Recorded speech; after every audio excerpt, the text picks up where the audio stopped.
Fresh and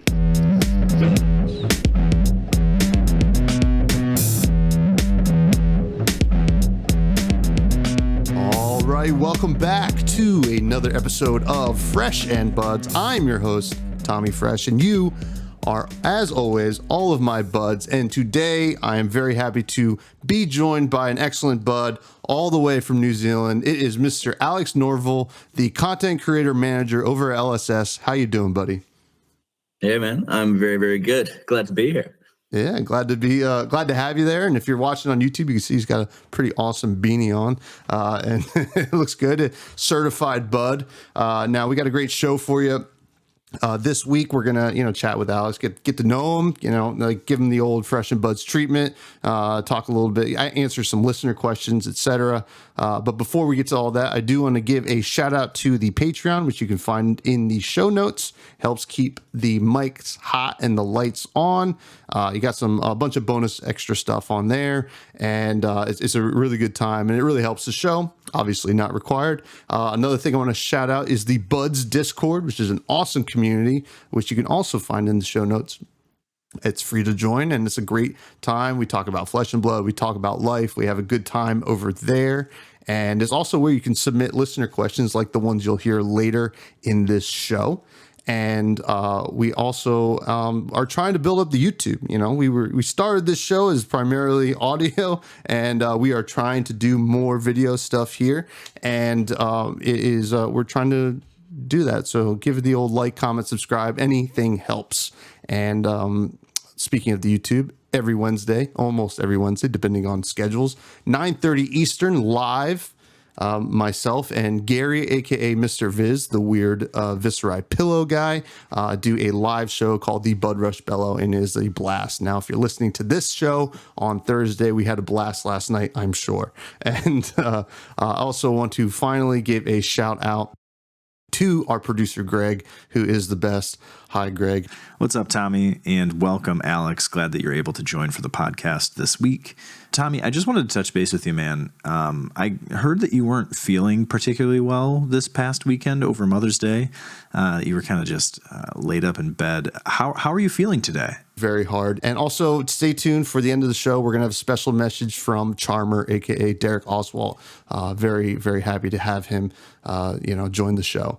Now, speaking of joining the show, let's get to Alex. How are you doing, my friend? You're back from Baltimore. We talked about it before the show started. You're all readjusted. How was your trip? It was good.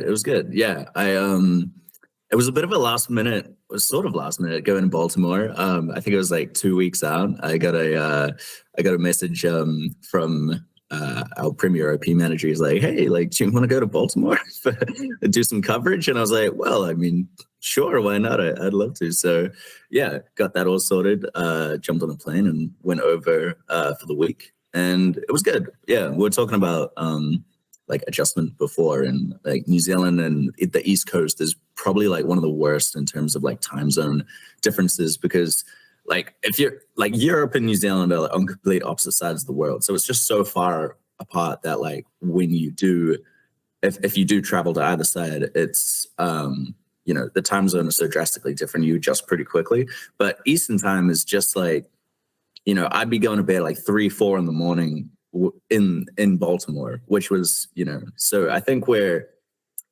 it's something like, I remember this because I used to be an account manager talking to North American stores, and it was like 9 p.m. New Zealand time was always like 4 or 5 p.m. Eastern time. So I would have to math that out as to when, as to when it is. I'm going to bed, but basically I'm going to bed at like 3-4 in the morning, getting up at 8, before the show starts.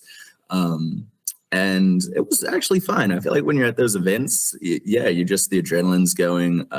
You can always see the light at the end of the tunnel that Sunday night when it's all done and dusted. So it's really like, it's a big show. There's a lot of things going on. We did a lot of coverage this time around as well. But yeah, it was good. I had a great time, and I got to catch up with everyone. And I didn't think I'd be back so quickly because, I was over in the States for Worlds. got to catch up with a lot of people. Also, went to those Battle Highlands, and I think that was when I first met you in person. I was in Columbus then. And yeah, I was just like blown away by the community. It was my first time actually properly getting introduced. And yeah, the fact that I got to come back and see everyone again was yeah, really, really, really cool. I had a great time. Yeah, well, I gotta say, I didn't know that it was a last minute thing for you to come over, right? 2 weeks, and the fact that that was a last minute thing, and you were like, I gotta say, you were working your ass off at the at the convention, right? I mean, every time you saw Alex, he was running around with the camera, and it was. I was like, well, he's working really hard. I would have thought that you were just supposed to be there the whole time, and you did a great job. I mean, I can't tell you how many times, people have mentioned just the auxiliary coverage that we got, right? Like the blog and the different, like the things that, like what do they call it? The cosplay competition, and just the coverage of all that stuff seemed to have been a real hit, along with the Dusk Till Dawn, teasers and stuff like that. So I got to give you kudos, because you made it seem like, that was like the whole plan the whole time. You just being there and working your ass off. So I got to say, it was awesome. Now, yes, we did meet in Columbus, and it was a great time. But at that time, you were not yet the content creator manager. So I want to get a little bit of a history of Alex here. So, you've quickly become like a favorite, especially among the content creator community. But I want to start kind of before that. Before becoming an employee at LSS, when and how did you hear about either Legend Story Studios or Flesh and Blood in general? All right. Yeah, so it's a funny story, and it's probably not typical. At least I wouldn't expect. So I had basically finished university in 2020. No, I started with LSS in July of 2021. So I think I had finished in November of 2020 and then graduated however many months afterwards, like early 2021. And I was sort of like, so I knew nothing about Flesh and Blood. I don't come from trading card games. I wasn't much of a game. Like my gaming experience is like playing FIFA and like Call of Duty after school when I was like, 14, 15 sort of thing. So I didn't come from it at all. I'd never even heard of it, which was really surprising, because when I think about what Flesh and Blood and Legend Story Studios is now, I can't believe that I didn't know what it was, given it's a New Zealand company. And New Zealand's pretty small, so we sort of punch above our weight for we've got like Weta Workshop, like Lord of the Rings, a lot of cool, even some like rocket like companies that make rockets and stuff like that. We do pretty well, but I still would have expected to have heard about Flesh and Blood, even just from like a business perspective. Like it's a company like growing this game internationally, but I hadn't heard of it, and I had graduated university, and it was sort of during lockdown. So I was I was getting all introspective and thinking about my future, and doing like the classic sort of young dude thing, like trying to find his like the direction that he wants to go in, which is like not the thing you want to be doing after 4 years of university. but that's where I was at. And I was reading all these books on like existentialism and things, and I was just like, oh man, like I don't know if I want to do this corporate stuff, because I was studying economics, international business, and French, and I was really like wanted to gun down that road of like going and working for something like Deloitte or one of those like consultancy firms. Like that was what I wanted to do. And then I was just like, this doesn't seem like it's for me. It seems all a little bit like just there was a weird taste I was getting. So I didn't like really pursue them as much as I probably would have otherwise. And I was working for my parents in a screen printing company. So I was just working for them while I was trying to figure out what career do I actually want to do. And then I was like, you know what? I was reading all these books. I was like, I want to be an author. I could be an author. Like, how hard could it be, right? Yeah. I know. looking back at it, it's hilarious because it's really like I was really this like just naive, like sort of almost arrogant, like when I really think about it. But I was like, yeah, I can write a book, like like it should be easy. So I quit my job with my parents, and I was like, all right, I've got this much money saved up. I can like live for this long. I can pay rent for this long. I need to write a book and get it published by this date. I was like 3 months or something. Like, and so I just like got to work on that.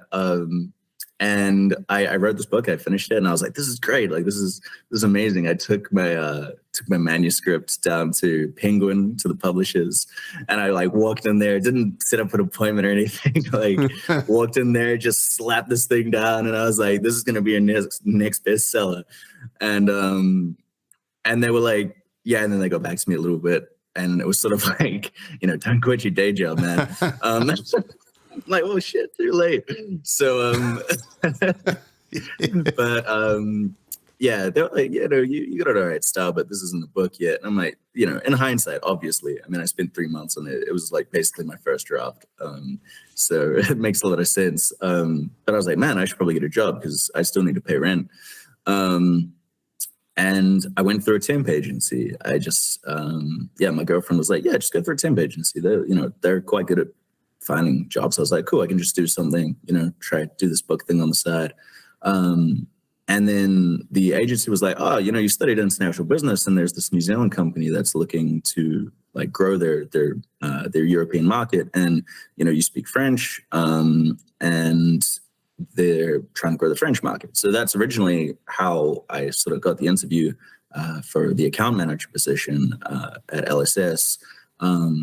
And I came on in the European team to basically be an account manager, like primarily for Europe, but, talking to French stores. Because at the time, I think we only had like maybe 2 or 3 stores in France that were carrying Flesh and Blood.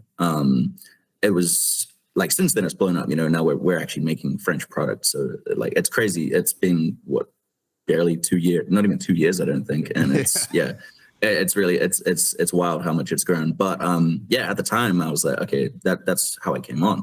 And then I just got thrown in the deep end of like of the trading card game industry, like not only just like Flesh and Blood and LSS, but the whole industry itself, because I didn't know anything about it. I'd never set foot in a game store before.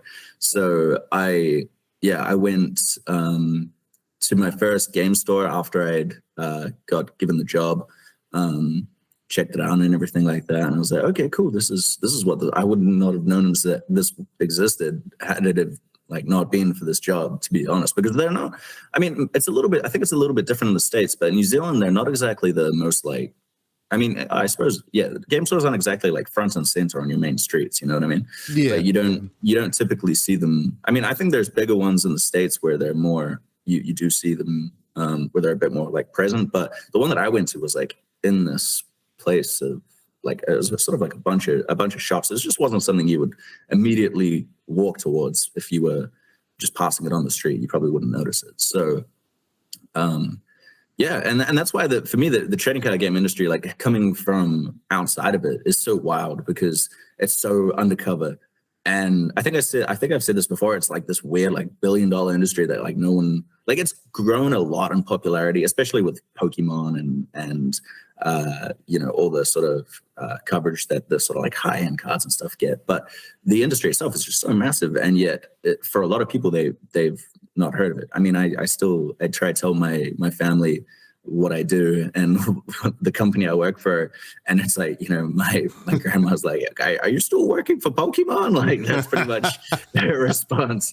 So that's how I got into the company originally, just from nothing, from no experience, but quickly learned a lot, and sort of have been growing since then. Yeah, I mean, I gotta say at this point that I wouldn't even believe you, right? Like, if I didn't know already that you hadn't come from the TCG space, like prior to LSS, I wouldn't even know. Like, I think you've really fit in and really done it well. And I gotta say, I've when you're just talking about like the existential after university, it brought me back to like my last like couple weeks of going to college, and I was just like, Do I even want to do this? Did I get the right degree? Yada yada yada. And I also feel the desire to kind of not go super corporate. And I think, LSS as large of a game it's become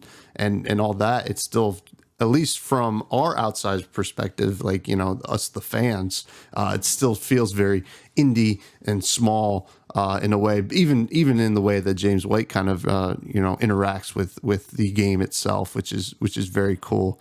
Now, so you said that you were never a TCG gamer and that you had just played like FIFA, Call of Duty. Now, like that was just casually after school, nothing crazy, not any leaderboards or anything like that. No. It was one of those things where it was like, with your friends, you'd sort of like everyone would go home after school and then you'd meet up online and like play, whatever it was. But that was pretty much it. Like probably the two most like basic games in terms of like gaming that there is, So yeah, that was pretty much the extent. I mean, I played other things like Assassin's Creed and I used to love Assassin's Creed. I thought that was so cool, like the history behind it and everything. But yeah, that was primarily what it was. Nothing too crazy. I played football, or I guess soccer. And throughout high school, like from intermediate, which I think that's like middle school, from like middle school till high school, I was very I was quite like sport focused. So I was always trying to, I think at one stage I was playing football like 5 times a week. Oh, wow. Or like, between practice and games, and things like that. So it was just like, that was my main thing that I did after school, I think. But then, yeah, the Call of Duty days were pretty fun as well. We've got like fond memories of just getting home and kicking back and getting some chocolate milk and doing some trick shots and things. Yeah, insulting your friends, and then you gotta see them next day at school. Now soccer, obviously is the largest sport in the world. How does it rank in New Zealand? Because a lot of what people think of New Zealand when they think of sport, I think a lot of people think of rugby, right? Then I think of cricket a lot because the All Blacks and the Black Caps. You hear about them all the time. Does soccer, is that third, or is that still the most popular in New Zealand as well? So I think, I don't know if I don't know how accurate this is, but I think from my understanding, like soccer is still the most played sport, but it's just not the most like represented internationally, because obviously like New Zealand compared to the rest of the world and how much the rest of the world plays soccer is never going to be like properly competitive. Like I think we've played in one World Cup recently. So rugby is definitely like the number one sport in terms of like, what we're good at. And it's a very cultural thing. Like everyone, I played rugby in school.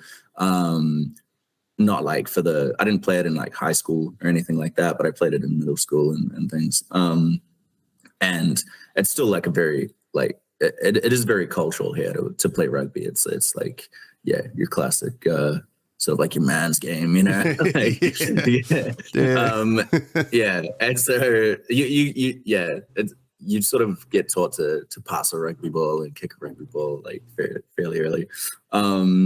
And cricket, I actually did play. I played cricket for years as well, actually, until I was about like 15, I think. I played it like pretty, yeah. I was very into my cricket. I was a bowler. Spin or pace? Well, pace, but like not the fastest. But I was pretty good at those in swingers, man. Those Yorkers, like, yeah. I could get some wickets, But yeah, I was I got to the point where I was like, man, like I'm spending my whole weekends doing this as well. And I was getting older. I wanted to do other stuff as well. So between football and cricket and everything, I'm like, there's a bit of a commitment. But yeah, so I'd say like in terms of what we're good at, it's for sure rugby and cricket are sort of the most well-known, just because that's what we do better on the international stage. But I still think football is actually the most played game in New Zealand. Yeah. Now, in terms of rugby, is it the Haka that the All Blacks do before every match, right? It's a native kind of dance or chant or war chant. It's very intimidating. It's pretty intense. Anytime I'm on like TikTok or whatever, every once in a while it'll just show up, and I'm like, I gotta watch it. It's pretty cool. Now, we have Worlds in Flesh and Blood. Now, New Zealand obviously is the home country of Flesh and Blood. And could you see the New Zealand players that represent at Worlds doing the Haka? I would love to see it, to be honest. Realistically, will it happen? I doubt it, but I mean, I think there were 3 New Zealand players in the Pro Tour, so it might be a small Haka, but right. Like I think that's still like, yeah, I think that's I think it'd be cool. The Haka is like, well, it's like there's a lot of them, right? So there's the All Blacks have their Haka, but like every school, well, not every, a lot of schools have their own Hakas for their own sports teams. It's pretty common to learn that, or like Waiatas, which is just like Māori songs. So like Māori is like the New Zealand native language, which is what the Haka is in. And so yeah, it's pretty common. Like a lot of school, like, man, like especially at parties and things like that, when like you'll have like a school, like if there's a bunch of boys that came from the same school and someone like starts a Haka, it's just like so, it really just goes off.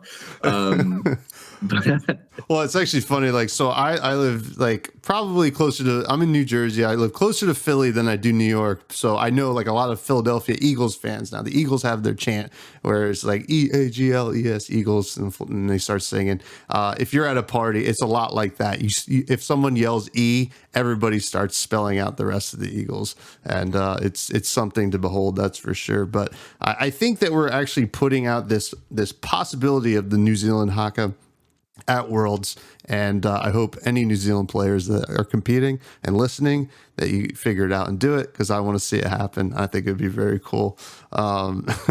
So that would be, yeah. You were account manager, which is very cool. So kind of what I do in my personal job, which is very like my real job. I guess this is not a real job. Sorry to break it to everyone. One day though, and that's a very unique job, especially at the international stage. But you've since transferred into the content creator manager role, taking over for Chris Bewley. How have you enjoyed this new role, and what has been the toughest adjustment so far? So I have really enjoyed it. I think like as an account manager with Flesh and Blood and everything like that, I wasn't super online in terms of like, especially like Twitter. Like I made a Twitter when I sort of knew that I was moving into this role, specifically for this, because I knew that there was a big like Fab Twitter presence and everything like that. And in terms of my like involvement in the community, it wasn't like I was super there, I wasn't super involved. I was very much on the like retailer side of things. So and I hadn't really like, I'd gone to armories and played and everything like that, but I primarily played a lot in the office. We play like blitz leagues and things like that at lunch. So I wasn't like super involved in the community. I knew who Matt Rogers was. I knew, like Tarek, like all these, all, like the people, like the sort of like more well-known like Flesh and Blood names. But I wasn't super, I just hadn't met everyone yet. And I didn't know, I hadn't gone on Twitter. I hadn't seen who sort of regularly talk and all this sort of stuff like that. So I really got sort of thrown in the deep end of that. Which has been cool. It's frankly like fairly easy to figure out. Well, actually, in saying that, there's a lot of content creators, so sometimes it's just like it can be a little bit like tough keeping track of everyone. I think the hardest thing has been really like the content creator sphere has grown so much, and the amount of like, I guess, preview cards or promos or assets or whatever it is that we have, like, hasn't, because it sort of can't grow much further past what it is. So having to assign things is quite difficult, in all honesty. Like, I mean, Outsiders preview season, that was the first preview season I myself sort of like managed, or with the help of some others, but it was just like going through all that and figuring out, okay, who are we, I was sort of working off past things, but it's like I would really like to be more efficient at that, and be able to sort of assign preview cards and everything. The dream is to be able to do it. Like, everyone sort of has their own hero that they root for, their own class, or something that they're related to, or whatever. And the dream would be like to just, if the perfect card goes to the perfect person for it, which is it's hard to do. So that's probably been the most difficult thing, I think, is doing that. And I always feel real bad if I can't get something to creators, just because I really do want to, but it's one of those just scarcity things where there's only so many, there's only so many things I could do. So it's that's probably been the most difficult. The easiest part for me has been, or part of the things that I've really enjoyed has been the production of all the new assets and things that I've been making. So yeah, all these promos, I started with the HP1 Blitz decks, making promos for that. Trying to branch out and do some advertising. So I'm actually doing quite a lot of marketing things. I'm actually as of very very recently moving to I'm gonna be the marketing manager now. So which is cool. I'm still gonna be doing content creator relationships and everything like that, and working with content creators. But yeah, our team is definitely gonna be expanding, and I'll be getting some more help with that. Because yeah, things are growing, and we just want to keep leveling up. So yeah, we need a bit of help with that. So yeah, I think it's been really enjoyable working with content creators, because everyone is super passionate and helpful, and I've found that it's made my job easy, because sometimes I'll just be looking for something, or I'll want to do something. Or I might not even know that I want to do it, but some content creators been talking to me about it. They're like, hey, this would be really cool. This is a cool idea. I'm like, that actually is a really good idea. I think I'll do that. And yeah, it's been cool. I mean, so for example, I guess that Outsiders trailer, right? The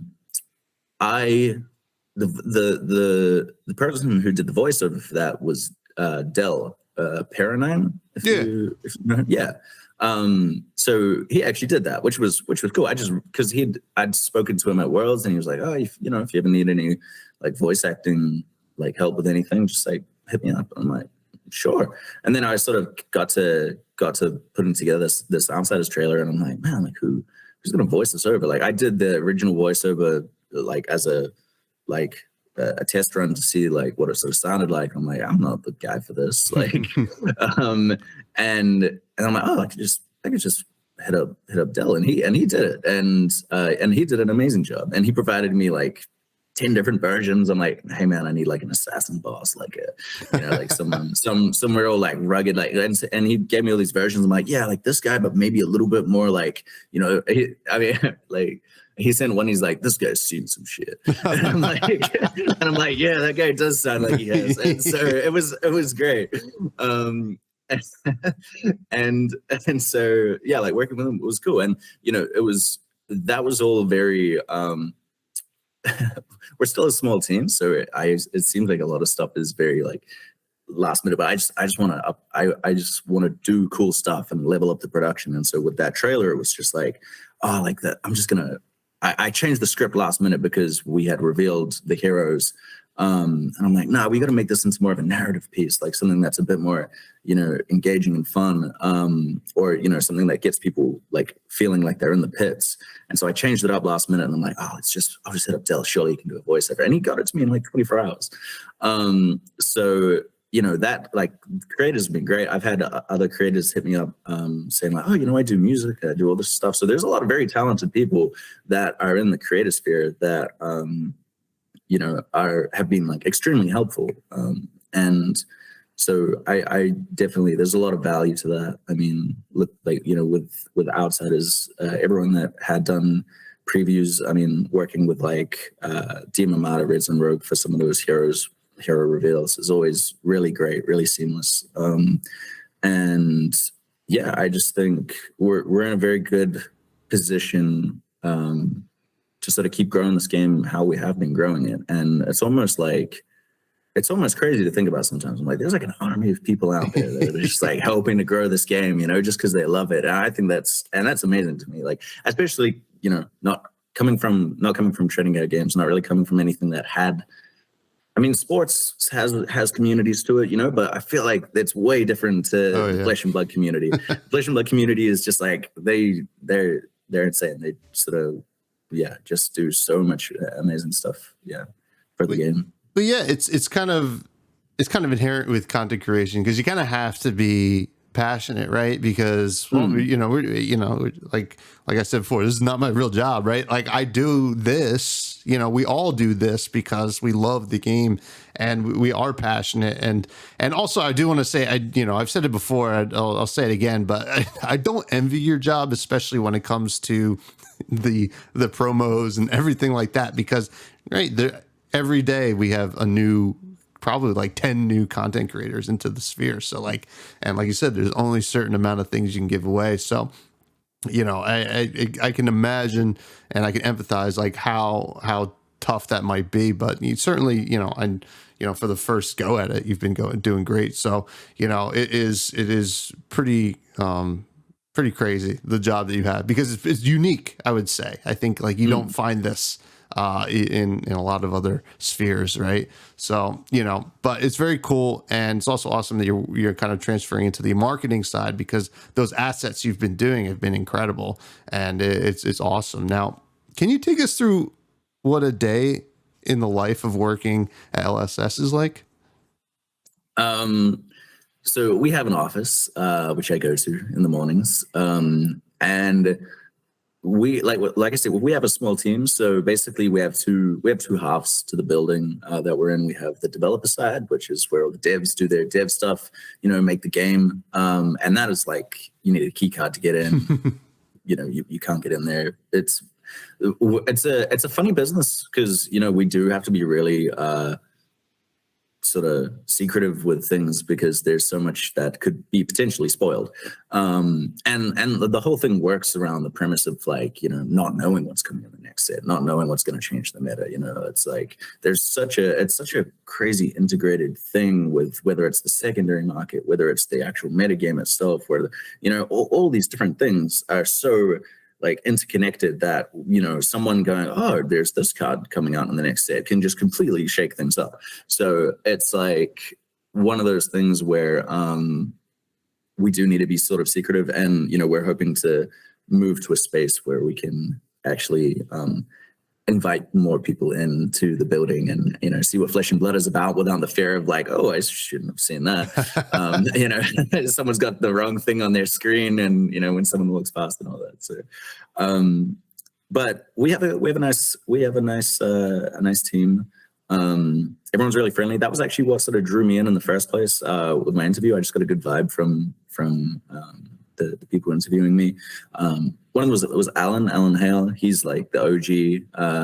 He's been there pretty much since the beginning, like running North America on the OP side, and he's super experienced, like you know, being like with game stores. Like he used to work at a game store and everything. Like he's just got loads of experience, and he's a great guy. And I actually worked with him for quite a while because I moved to the North American team for account management. So it's a very good vibe. We play blitz games at lunchtime, host different leagues, or maybe we'll play sealed or whatever it is. My typical day is sort of get in there. My mornings I try to dedicate to the more like planning intensive type of work. So, you know, like the biggest thing that I've had to adjust for and learn very quickly is the importance of timelines, especially with this sort of job where with this company where, you know, we're working around set releases. Everything has a pretty strict deadline, whether it's, you know, events, the release of a set, a new sort of thing that we want to promote. It's all like, I need to, and I'm still improving and trying to get better, is just really managing the timeline, managing like, okay, what assets need to be created to go out at this date? Who do I need to contact for this and that? So that's sort of like the morning is that, or some of the more, what I'm really like thankful for is the ability to be making these promos. Like I'm putting together some stuff for Dusk Till Dawn. And that's probably my favorite part, to be honest, because it's like, as a kid, I always wanted to be a movie director, but I never had I was like too scared, I guess. And I was like, I always had this weird thing about like financial security. Like I want to be rich, or, I want to like, and I was like, oh, I could be like a guy in a suit in a business, so that, and I went and studied business, and I took like, I guess like what I would consider like at the time, like the safe route. But I always wanted to be like a movie director, like as a kid, and like deep, underneath all that. And then I guess it sort of comes back to the author thing. I'm like, no, I'm actually getting to like write stuff and make these promos, which are like little mini tiny movies. And it's all come around like really full. I actually feel very grateful for how it's come around. Like it's actually been really, really nice. Like after going through that weird tumultuous like period after university, coming into this and then moving into this role and getting to do all this stuff that I actually really like doing, and it's my job, is like great. I'm stoked about it. So that's really quite fun, is like looking through the art, looking at how can we make this promo, how can we how we're going to present it. Like there are different types of things. Like I feel like there's event, because I'm doing a lot of event promos as well. So there's like event marketing, and then there's product marketing. And I take sort of different approaches to both, but try integrate them as best as I can. So like if you saw the promo that was run at like the keynote at Pro Tour, it was sort of like, Dusk Till Dawn, here's what the product looks like. Here's it's just a little teaser of like, this is what it is. And then the Prism reveal. And then moving from that straight into like, or the Monarch draft, this is like the pre-release, and then Nationals is also Monarch. So like finding a way to tie those together. I think events are fun because you can hype them up. My inspiration for events and event promos is like the UFC.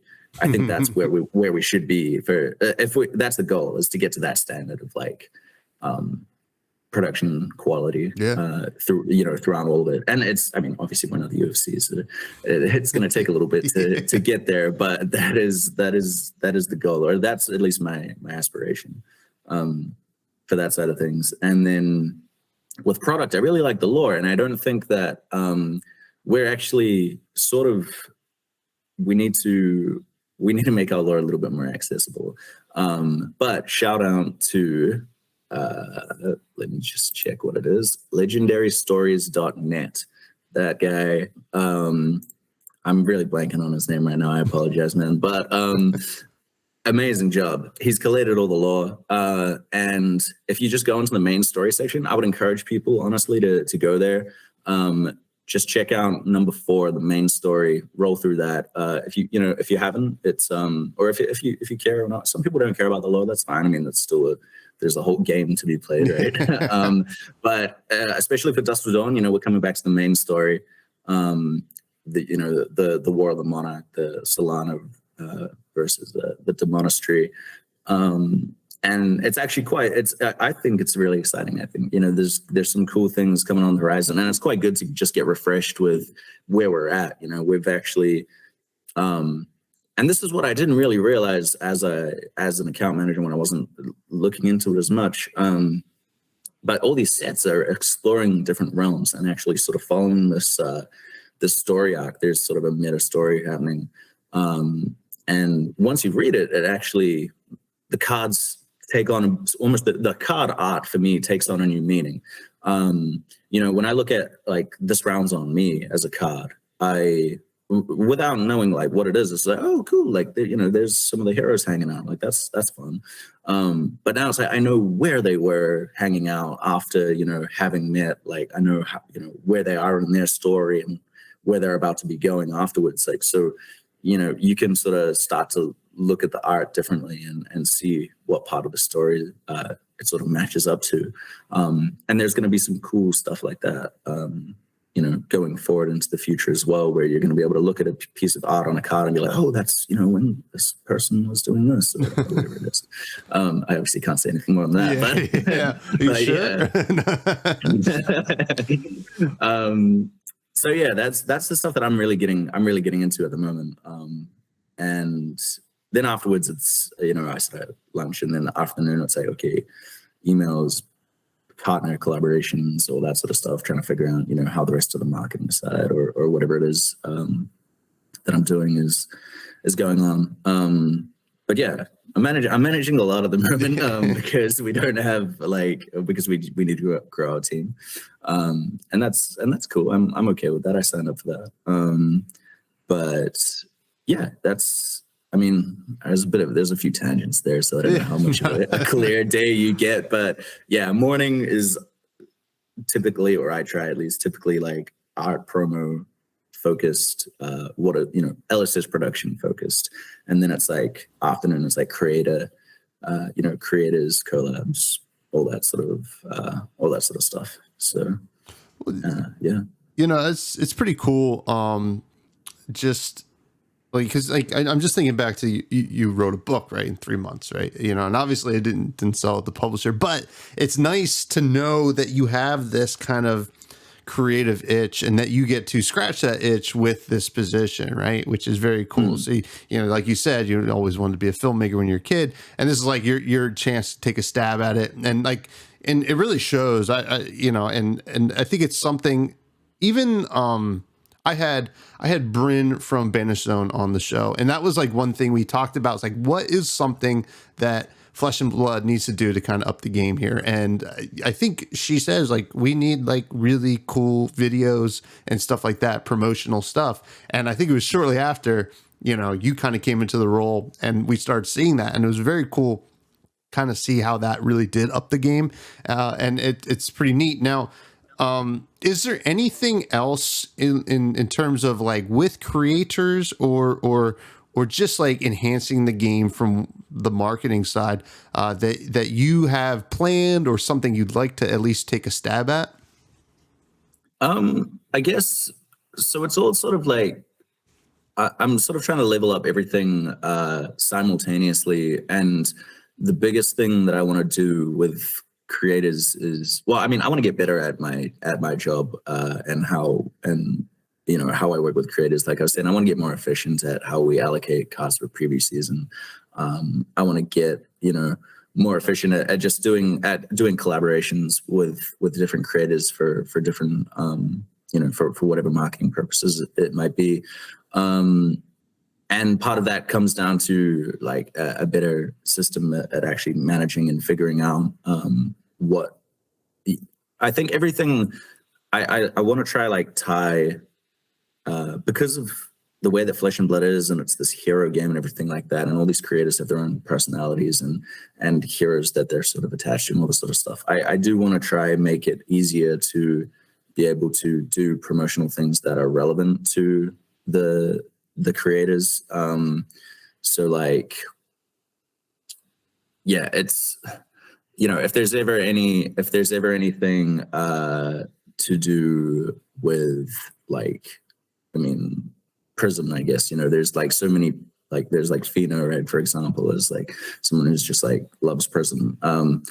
Being able to do that, but for all the creators, is sort of the goal. I would like to, keep growing things like the content creator kits. Maybe like, I think we're going through this like growing section of everything is growing, but so we sort of need to catch up as well as a team and up those efforts. I would also like to, I have some ideas, but I don't know if I'm allowed to say them. So I can't, just in case they do happen and then it like breaks and then it sort of ruins the surprise. So there's a few things with previous season, because I think previous season's just a super fun, super cool opportunity. And I have a lot of like ideas for it. but I don't know. Yeah, it's always a weird situation, man, because I can't like, I want to say something, but then if it goes, then if it does go ahead, it's sort of, we like bringing out like surprises and things for the community as well. Well, I'll tell you what, you just dangled the carrot just enough that people speculate, and that's perfect. We like speculation. I can always count on people speculating, man. That's yeah. That's what we love to do. I mean, that's like 50% of content creation is speculating. So it's part of the fun there. Yeah. Right? I like it. No, there's a lot of cool stuff. The content creator kits, that's something I want to try improve as well. Maybe have different versions of them. I have some cool ideas about like merch and stuff as well for different people. Because there are different types of content creators. There's like there's podcasters, there's your competitive you're really competitive deck tech sort of creators. There's the more casual people. The UPF scene is growing now. There's all these different sort of creators that inhabit different spheres, and I want to give them promos or merch that like matches what they do. You know what I mean? Like one thing that I thought would be really cool is like having like for all the box breakers is having like an LSS like knife, like one of those like a letter opener or something like that, where it's like they can use that when they, because that's always the thing is like opening the seal. Yeah, some really specific things for specific creators is awesome. And I mean I think I can speak for everyone that I think we're all kind of excited in general to see what else, kind of comes towards the content creators and how the LSS continues to work with them. So I think it's pretty cool. Now, you did mention, we touched on some Dusk Till Dawn stuff. Is there anything you can hint about Dusk Till Dawn? And is there anything the buds specifically should be getting hyped about?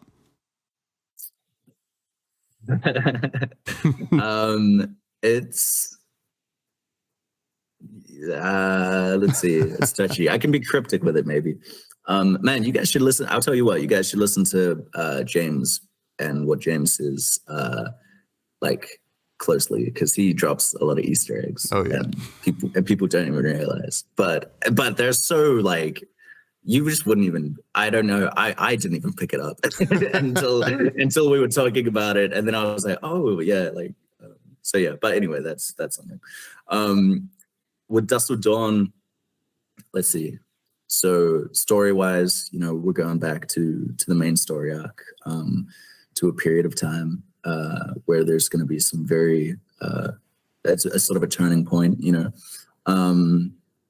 so it's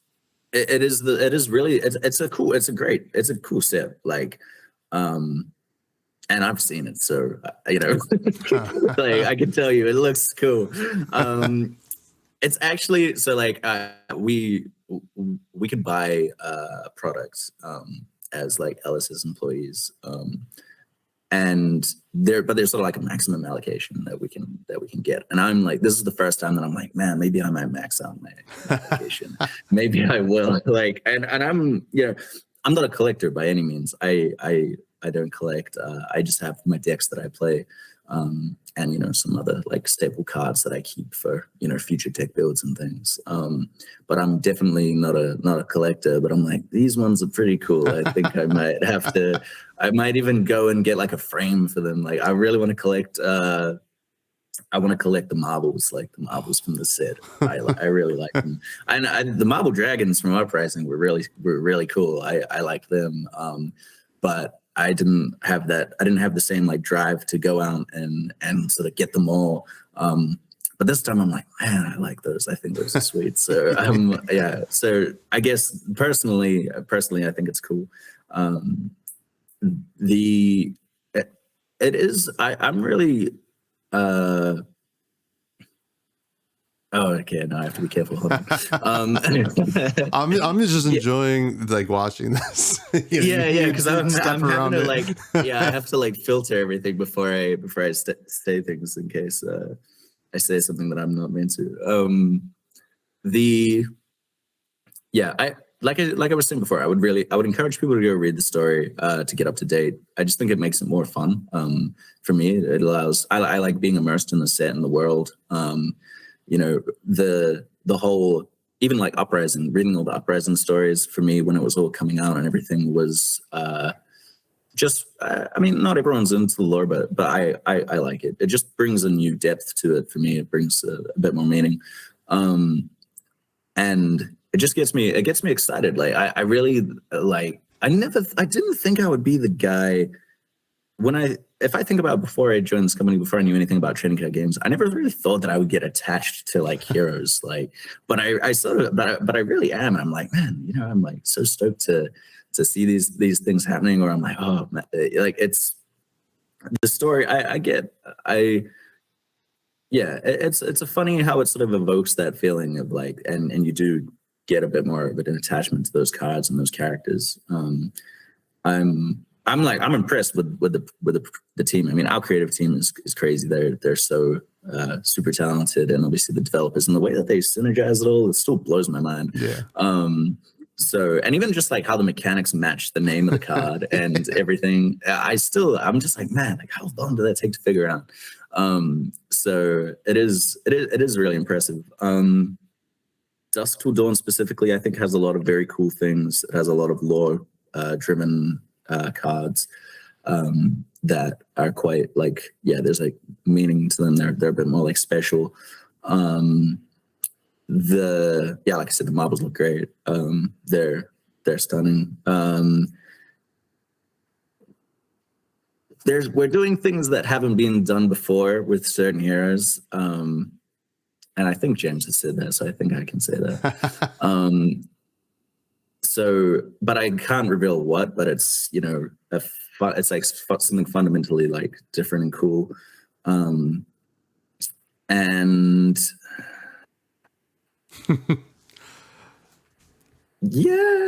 mean, I don't know. I feel like we'll leave it there. Yeah. If I go any further, I feel like I'm gonna inadvertently like divulge something, and I just I'm not sure.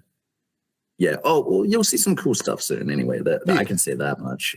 There's going to be some more reveals coming out, some more exciting things. Hopefully, a cool promo to really get people in the zone and the mood for preview season, which will be June 30th is when it starts. Hoping to do something exciting for that. We've got a little bit more time this time than Outsiders to actually prepare for preview season and for our sort of like efforts on the promo side and trying to bring it all to life. Hopefully we can make some really cool stuff that will get people excited, and it's gonna be fun.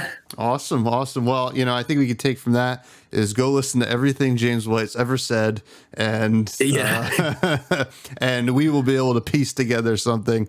Preview season is always exciting.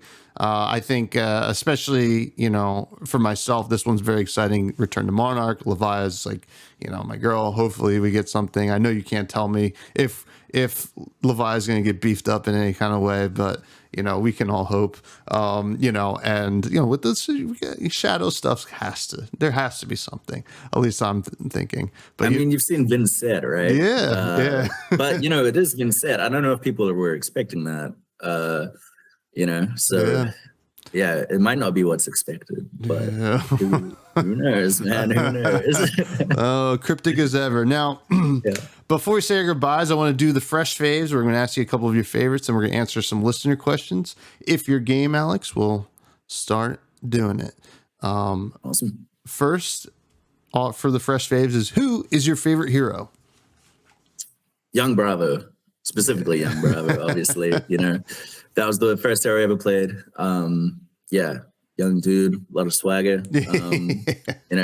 Seeing on his journey. So that was one where I was like, it all felt a little bit fitting because when I was going to the States, I was like, I'm just gonna cosplay as Young Bravo. I'm just gonna do it, and I was reading his story and everything, and I was like, this is pretty aspirational. Like, I feel like I can, and I've never done cosplay or anything like that before, and I would have been way too it wouldn't have been something I ever would have done had it not been for that sort of culmination of things. I would have just been too shy, to be honest. But I was just like, well, I'll do it. I'll do it. Why not? Like, let's go into it. This is the start of the journey. And yeah, so, special place in my heart for young Bravo. Yeah. Well, I mean, you knocked it out of the park. Now, what's your favorite weapon? Kodachis, man. I can't get enough of Kodachis. Yeah. The thing is, I play way more Ninja than Bravo, even though Bravo's my guy, but I love the Ninja play style. And when I went to my first armory with Bravo, man, I sucked because I was trying to play like a ninja. And I was just like, no go again. Like I have to wait to do turns, like set up and stuff. Like I don't want to do that. But yeah, I think it's probably Kodachis. I mean, what's worse than being Kodachi locked, I'll tell you what's worse than getting Kodachi locked is losing to you in the alpha draft in Columbus when you raised a reflex the Kodachi. I was like, yeah, oh my God. Yeah, with a yellow one. Yeah, I was like, it's pretty good, I guess. But what's your favorite equipment? Favorite equipment? It's between, it's the ones that I use, I guess. So it's between Tectonic Plating and Mask of Momentum. I mean, Mask of Momentum is so good. It's just such a threat while it's still there. Once it's broken, it sort of sucks. Like if there was Mask of Momentum that was battle worn, that would just be OP. Yeah, so good. That thing just is so threatening. But yeah. But between those two. Good answer. And finally, what's your favorite run-of-the-mill card, your attack action, your non-attack action, your instant, anything you throw into your deck? Vipox. I don't know if it's a Vipox or Vipox, but I love that card. I just think it's cool how it makes people interact with it, right? And it always feels so bad blocking one. Like, and I've played. I was playing a bit of Benji actually recently, and Benji with Vipox is like great. Yeah. I've finished people's games just like, it's there. I did it just the other day playing Benji, and I was like, I had like a full card hand. I was like, oh, how should I do this? Play this out. And then Newson, one of the guys here at LSS was like, man, just kill him with this one card. Like it'll be funny. I'm like, yeah, all right then, because it blown it, like all the equipment was gone by this point. Just play a Vipox. There you go. Have an unblockable 5 basically. Yeah, that's pretty cool. Yeah, no, I like that card. That's a great answer. I don't think we've ever gotten Vipox answered on the show, so I'm glad to get a little Vipox representation. Now, time for some listener questions, and we'll say our goodbyes. The first question comes from Dead Summer Art, Kale. Great bud, great content creator. A lot of content creators actually chimed in here. He asked, what is your favorite part of Flesh and Blood? Deck building, cosplay, lore, competitive play, etc. I would say it's like it's the lore, but the way that the lore synergizes with the art and the cards. And saying that deck building is annoyingly fun because I have to, I'm so bad, man. If I'm working and I've got my deck sitting next to me because I'm building like a Katsu classic constructed deck and I'm still missing some cards, but I'm always like looking through it and stuff. I'm like, get back to work, man. Like I have to go put it on a different shelf. Otherwise I'll just keep looking through it and trying to, and like laying the cards out. Like, okay, what should I do now? And that's actually what got me hooked was the deck building. Like that's what really got me into Flesh and Blood was actually building my first Bravo deck and the excitement of like going to get my first Majestics and getting those crippling crushes and then so I really enjoy that, and I think it's weird because it's until you start it seems like a pain in the ass. It seems real arduous, like like all these cards on the list, and I gotta do this, and it's almost like admin. But then once you get into it, you sort of start getting excited about playing with your new deck and everything. It's like, man, this is fun. Like this is and now I'm going through the same process again. I'm gonna have to go down to the game store and get a Winds of Eternity. So yeah. But no, I think, I mean, for me, especially with what I'm doing with my job at the moment, it is for sure like the weaving of the story into the cards and how that's all sort of going. I really like that. I really appreciate it. Yeah, and I totally get it. The deck building while working. It's like, well, I'll just take a look, right? You might as well take a look. I have a down minute, and then it turns into 20. Sure. Next question comes from Jim from Fab TCG Cards, who asked, do you think there are any voids in content creation? Anything you'd like to see, in other words? So I think like my thing that there's a lot of it's been great seeing a lot of new player friendly content coming out. I've really appreciated seeing all that. Things like the Blitz deck upgrade videos as well. Anything that is helping to like facilitate getting new people into Flesh and Blood and growing the community is always really great. I appreciate that. What I'm hoping to see more of, and I have seen, and I am seeing people do it, is I really want to try show the fun of Flesh and Blood and the community and the events that happen in a way that is appealing to people that might not know anything about Flesh and Blood and maybe don't know anything about trading card games, right? Like people that are just looking for something fun to do, a new hobby, maybe a community to join. I mean, that's part of what Flesh and Blood is like getting people together in the Flesh and Blood. Like it's not just the game. It's like, get out of your house, go to the game store, like, go meet some friends. Like that's part of it. So things that show that side of it off is really, I think that's sort of one of the next things that we're trying to grow, trying to put out there. And with social media, it's sort of there a lot of the most shareable and stuff and is that short form content, those reels, those TikToks, that all that sort of stuff. And I think that there's sort of a lot of untapped potential there. I'm seeing a lot of people doing shorts now, and they're starting, because the thing is, so I've got my YouTube that I sort of follow a lot of creators on, try to keep up to date with everything that's coming out.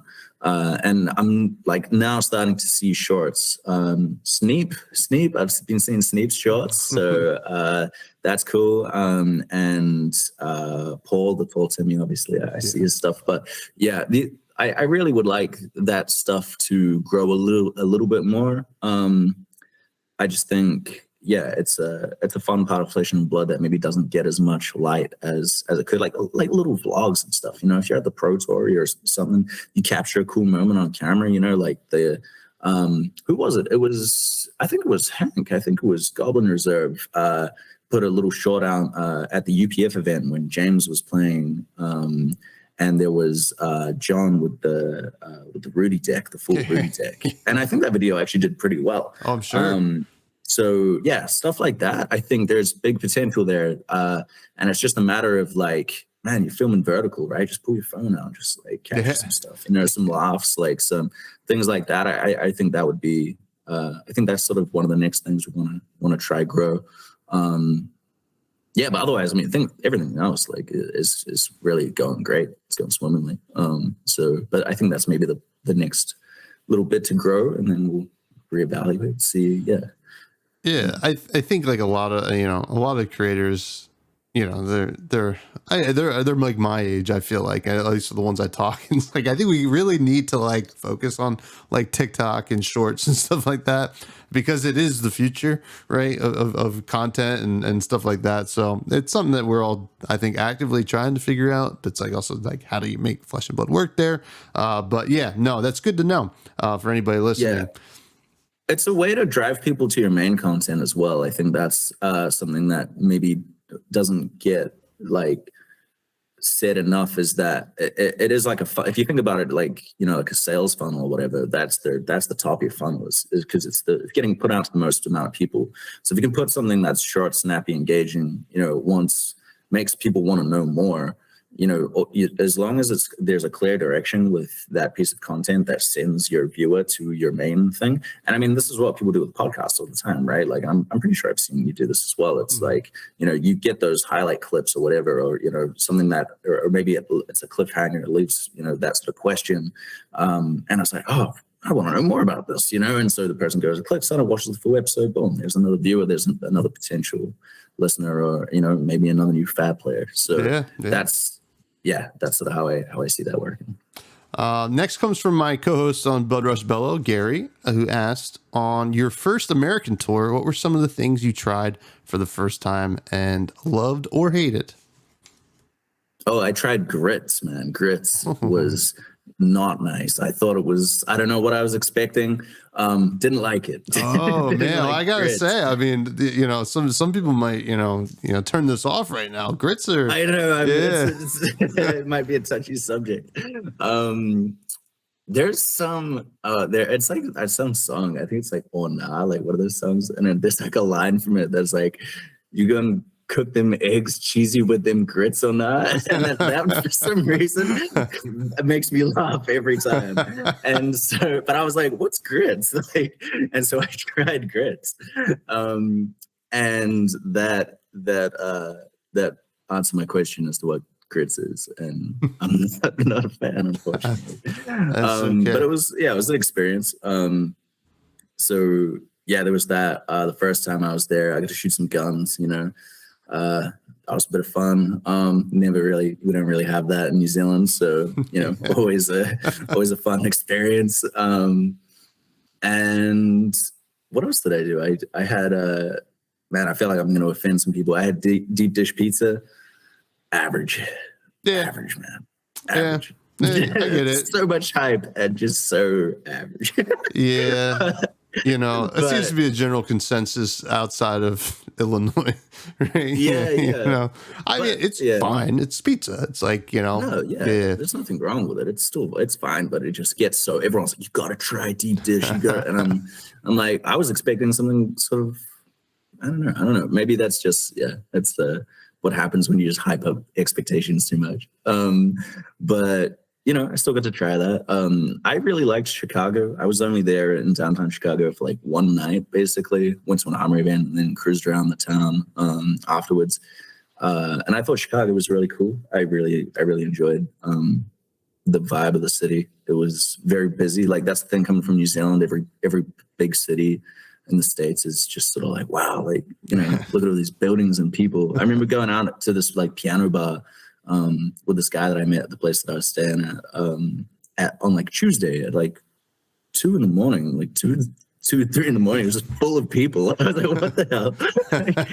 You know, I couldn't believe it. I'm like, you wouldn't even get this many people in a bar in Oakland on like a Saturday. Like, you know, I was just like, I think maybe it's just a population thing, but I was like, wow, this town is alive. Yeah. Well, here, speaking of towns in the States, we got a question from Papa Mike, who makes great cocktails inspired by Flesh and Blood. What lessons did you or LSS learn in Baltimore that will help make the next major event even better? Lessons from Baltimore, I think. Baltimore was definitely a big step up from Worlds in terms of how the event just went in general. I think across the whole board. What did I learn personally? I would still like to, I mean, we did good on the coverage, but I think we can do better.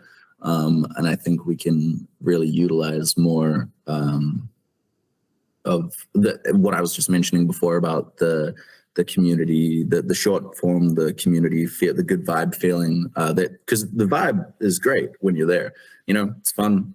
Everyone's talking to everyone. There's like just a fun atmosphere, and I wanted to capture that more. I just didn't quite have the it needs to be captured and then it needs to be put out like straight away. And didn't quite have the bandwidth to do that as much as I would have liked to.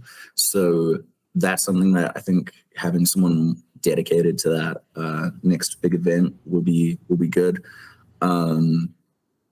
We're just always trying to level up, and I think we will keep leveling up as we go. I still want to get to a point where, the venue itself. I mean, the venue itself was obviously like it's pretty easy to do better than a tent. So, Baltimore is cool, but I want to keep leveling up just the sort of decorations, the entranceway. I think is a big thing that maybe gets neglected. And I don't know, because if the thing is for me, because I've never been to any big trading card, I've never been to like a Magic Grand Prix or anything like that, so I really don't know what to compare it to. But I guess my standards, I'm like comparing it to like big shows, things that I don't know what, like, I guess like Comic-Con maybe or something like that. Of maybe, obviously that's a pretty massive scale. But I want to see that level of like production and decoration and things like that. It's just a matter of growing into it, because it'll cost. Yeah. Well, I got to say, I've been to quite a few large events, and from the first one I've been to this, I mean, like it's a world of difference. So I can only assume that it's going to continue to just keep. It's not going to be leaps and bounds, but I'm sure it's going to be, moderate steps here and there, which is kind of cool. Yeah, for sure. It is very much I think that's something I've also learned as well is the not just is like actually managing this all properly and just continually growing rather than really just trying to throw everything at the wall and potentially like ruining some other aspect of the business. So yeah, I can appreciate and this is something that was pretty clear from talking with people in the company, is like just the long-term viewpoint of all of this, especially because trading card games, I mean, I think we don't have like the trading card economy is not the same as something like esports or like the UFC or the NFL, like we're working with significantly smaller budgets for these types of things. So, we try to, it's like, but it will continue to grow as the game grows, Yeah. I mean, even look at like, I guess like Magic for an example, like the sort of, they seem to have pretty good quality, even like like their production sets for their events and things like that. But, they've got all that fancy looking stuff around them. So, we'll keep growing. And once we get to that size, it will start to look like the UFC and all these things that I want it to look like. But yeah. Yeah. Well, I mean, hey, listen, it's a nice 5-year plan. For sure. Now this question comes from We Are, who asks, if Bravo had a specialized majestic weapon, what would it do? If Bravo had a specialized majestic weapon, what would it do? I think it would be like knuckle dusters, and it would just say like star on them, and it would just and it would just be like boom. What would it do like mechanically? I'm not a game developer, so I think it would have to. I think satisfying some sort of condition that would give it dominate would make sense. Sort of like rock, how that works. But like something that would, satisfying some form of condition that would give it dominate, or maybe like, maybe something to do with like seismic surges or something. I don't know. That'd be cool. But it would have to like, because it's all about, just like I'm in my head, I'm thinking it just like turns them into like confetti, like hits them and like just like they're like showers of sparks or whatever. They just get like sort of like when you look at like Crippling Crush and like Showtime and those cards, you get all those colors and stuff. Would just be like boom, like you just got hit. So I think it would. But as to what that would do to the opponent and to the hero, it would really have to like properly shut them down. I guess it would almost maybe like a. I feel like it would, like, if it hits, it gets go again, and your next attack gets like dominate. Right? You gave him this That would like be gnarly. That would be huge smash. Like it only comes in for like 3 or something like that, so they have to commit something to blocking it. But if it hits, you're just like you're dazed, so like everything's gonna like smash you next, right? Yeah. We got a neat. Yeah, no, I think that's cool. Yeah, I think we could work with that. I'll Pass that one along. I'll send that recording to the dev team and get them working. Yeah, they have my number. They can call me. I have a question. I actually like kind of these two questions kind of go together, right? So this is from Sprocket and Capolo. So Sprocket asked if you could visit any region of Wraith with any hero as your tour guide / bodyguard, where would you go and with who? And then Capolo asked if Wraith had a sport. These are both very Wraith kind of focused. If Wraith had a sport where each region would compete in, what sport would it be? And which region would be the favorite to take home the trophy? I have to imagine the Savage Lands is probably, just, I mean, they have a card that says if we're swing playing big. Rugby, man, like, they're doing pretty well. I think, let's see. Okay. Region that I want to visit. I gotta say it's Mysteria probably. I just think it's so cool. Like it just looks, it's such a cool looking region. And it would have to be with a Mysterian, so it would probably be Katsu. I think yeah, he's got a coolness about him, like Nice so yeah, vibe. yeah. But in saying that, Ari is pretty fun, and I wouldn't mind going to party at the Everfest. So yeah, I'm quite torn between that. It's like, what do I want to see? Like some insanely cool like mountains and mist, and but then Volthaven is so cool. There's too many like I've been looking at it all recently, especially some of the Aryan regions, and yeah, they're just so cool. Like like a floating city and all this lightning and mountains. But there's something, it's hard to say. I don't know. I feel like it'd be pretty cool to go, get in the Zen state with Katsu and go to climb to the top of one of those Mysterian mountains. And yeah, I think that would be that. I think I'll choose that one. But yeah, I'd love to go to all of them. In terms of a sport, what sport would they play? It would have to be. It has to be something that involves like a level of like intellectual like complexity. You would need to. It can't just something almost like Quidditch with like Harry Potter. There's like multiple games going on type of thing. Because you'd want to get everyone involved. You'd almost need like something for the brutes and the guardians and the warriors to really just like bash it out. And then you need something for the wizards and the illusionists to be doing. Like maybe it's like a game of like rugby or like handball or something, and then there's like a chessboard in the middle of the game, and for like Prism. for like Prism and Kano to like go at it, and they're like moving all these pieces around, or maybe they're playing Flesh and Blood. Maybe that's what it is. Oh man. Yeah, who would win that? I think Solana's got a pretty strong team. They got a good mix. Yeah. They've got Bolton, they've got Prism, so better sort of, and Dorinthia. They got some warriors, got some brains and brawn, right? yeah, good mix of both. So yeah, I'd probably back Solana for sports. Yeah. Well, One question that came up, multiple people asked is just in general from content creators' perspective is what can we do more to be noticed by LSS? And I'm sure you get asked this all the time. I mean, I guess it's really you're almost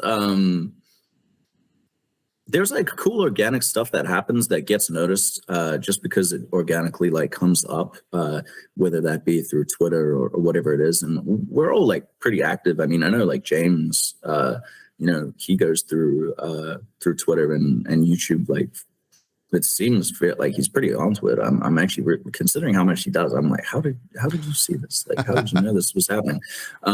So yeah, I think it is hard to say like how to get noticed. I think how I would put it is like, how can you maybe align the content that you're creating with the current sort of things that are happening within Flesh and Blood. So obviously, like Dusk Till Dawn related stuff is always gonna get noticed because we're coming into Dusk Till Dawn. It's sort of like the lead-in period to that.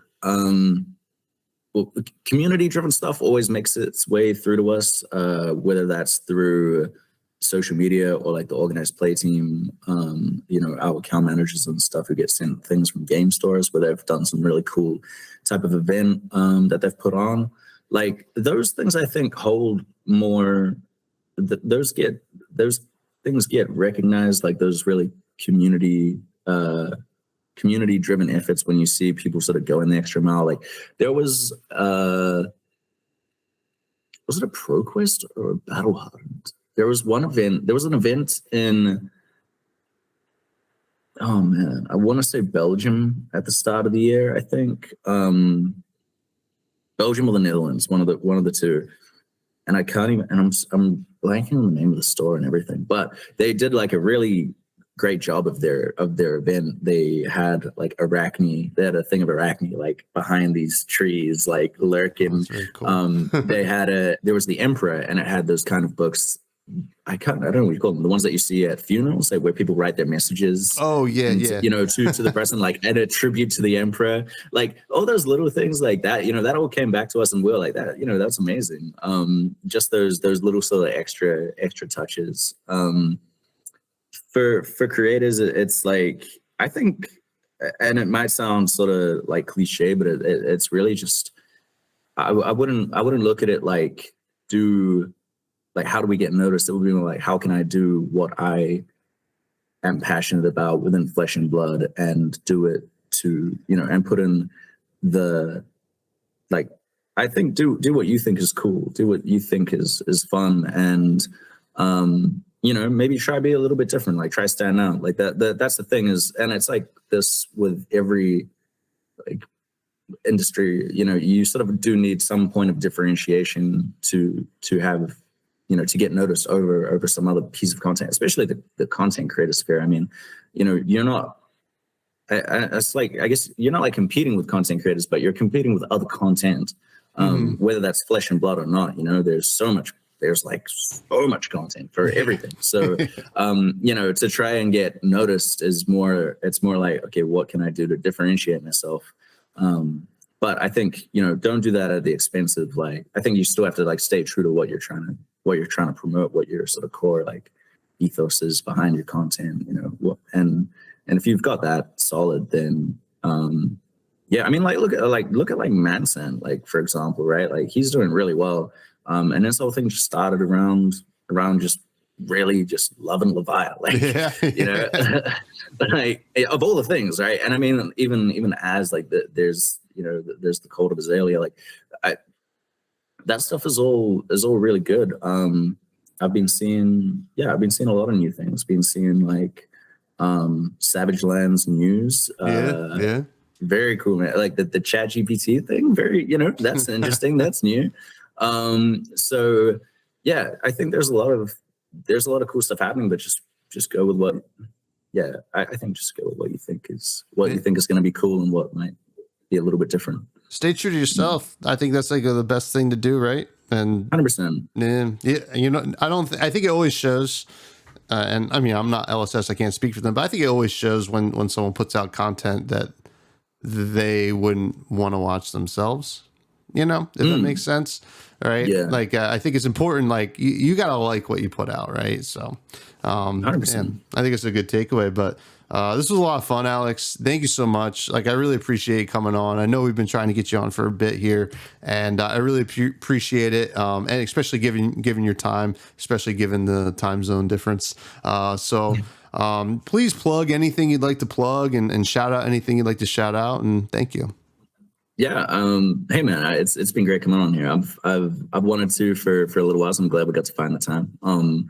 And yeah, in terms of, I don't really have anything to plug. Fabtcg.com, that's the website. Like, go keep up to date on the articles. There's obviously the Twitter and Facebook and all that sort of stuff. My Twitter is LSS Alex. I'm bad at Twitter. Like I never had one before this, so I'm not super. I don't post like unless it's to do with Flesh and Blood. Generally, like something happening, like if there's a new reveal or some promo or events or whatever. Like I'll go and I'll engage when I can, but I'm not. I'm pretty bad at, like, Chama was like, "You're never on Twitter," so and I'm like, yeah, I mean, I get on there when I can, and I post when I can. But yeah, that's probably the best place to find me. So yeah. That's pretty much it. Well, all that will be in the show notes for anybody that is interested. You can all continue to find me on Twitter at FreshBudsPod. Give the YouTube a like, comment, subscribe. Check out the Buds Discord. Check out the Patreon. That's all in the link tree below. And if you're listening on like Spotify, Apple Podcasts, or whatever else you listen to it on, if you could leave a review or rate it, 5 stars or however many stars you think I deserve, you pop it on there. Helps get the podcast a little bit more noticeable and visible, especially when new players come in. I know that when I first started playing, the first thing I did was Flesh and Blood podcast on Spotify, and the ones that get those ratings are the ones that pop up. So I would love to get new players in here. And Alex, I always like to end the show talking about food. I don't know if you want to talk about something local to you that you enjoy, or something you've had on your travels that you really loved. Okay, before I do this, make sure, if you haven't, and if you are a new person, you should read this man here's articles that were on the Fabtcg.com website, the Jumpstart articles. Yeah. Those were amazing as well. I appreciate those. Thank you. I appreciate those. Were cool. Yeah, really good for new players, and really felt you coming through the writing. And yeah, talking about your armor experiences and everything. That's great content. So if you are a new player, you should go check that out. Check it out as well. For the food question, something about food. Let's see. I had always heard of Chick-fil-A and never tried Chick-fil-A, and I tried it in Baltimore for the first time. And I've been sort of fast food is like a weird thing because it's such a, like, when you're a kid and you're in New Zealand, all you hear about is like fast food in the States, and that's supposed to be like the best and everything like that. And so, but I never had any like amazing fast food having been there. But I tried Chick-fil-A, and that was pretty good, I have to admit. I was like very impressed with the chicken, which is weird of all the things. But I didn't know. So I went to the I went there, and the whole ordering process is all a little bit weird for me. But I just want the burger. I don't want chips or the drink or anything like that. I just want the burger. And then the lady's like, sauce, like, you want sauce? And I'm like, I don't need sauce. I'm not getting chips, but fries, I'm not getting fries. What do I need sauce for? Like, assuming that the sauce would come on the burger, like that's how most burgers work in New Zealand. So I was like, no sauce. I don't need. What am I going to use that sauce for? And then I get my burger and it's got no sauce on it, and I was like, oh, this is what she meant by sauce. She actually meant the sauce on the burger. So that was a learning experience for food. I don't know if it's like that at other fast food places. No, they typically come with something on the burgers and the sandwiches. That's what I thought. Yeah. Chick-fil-A, they're doing their own thing, but hey, sounds good. I'm really hungry for dinner right now, just thinking about all that. It looks like we ran out of time for Charmer, but hopefully we get to him next week. But that's okay, Derek. We still love you. Everybody, please have a good week.